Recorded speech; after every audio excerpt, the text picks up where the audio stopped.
AI এর যুগে ডাকঘরে গিয়ে চিঠি পোস্ট করবে এমন মানুষ খুঁজে পাওয়া খুব কষ্টকর।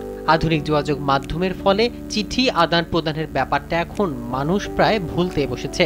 তবে পর্যটকদের আকর্ষণ তৈরি করতে সাগরের 50 মিটার গভীরে নিমজ্জিত বিস্ময়কর একটি পোস্ট অফিস স্থাপন করেছে দক্ষিণ প্রশান্ত মহাসাগরের তীরে অবস্থিত দ্বীপরাষ্ট্র ভানুয়াতু, যার নাম দেওয়া হয়েছে ভ্যানুয়াতু পোস্ট অফিস।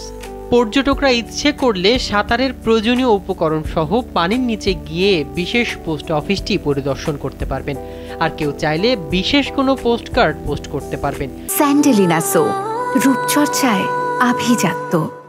এই বিশেষ পোস্ট বক্সটি তৈরি করেছেন হাইডওয়ে আয়ারল্যান্ডের 68 বছর বয়সী ডাইভ ম্যানেজার মাইক ক্রোফোর্ড।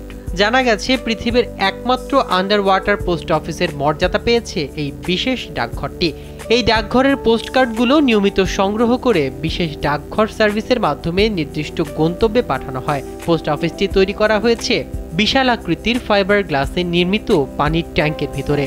তবে পোস্ট অফিসের চিঠিতে কালি দিয়ে কোনো স্ট্যাম্প মারা থাকবে না। এর পরিবর্তে পোস্ট অফিস কর্তৃপক্ষ এখানে রেখেছেন একটি অ্যাম্পস ক্যান্সেলেশন ডিভাইস। এই ডিভাইসের মাধ্যমেই পোস্ট অফিসের নিজস্ব ছাপ পড়বে চিঠিতে, আর তারপরও স্থানীয় চিঠি হোক কিংবা আন্তর্জাতিক চিঠি তা রওনা হয়ে যাবে নিজ নিজ গন্তব্যে। বিশেষ করে সাঁতারুরা এখান থেকে সহজেই চিঠি পাঠাতে পারেন। 2003 সালের 26 মে থেকে যাত্রা শুরু করেছে এই অভিনব পোস্ট অফিসটি।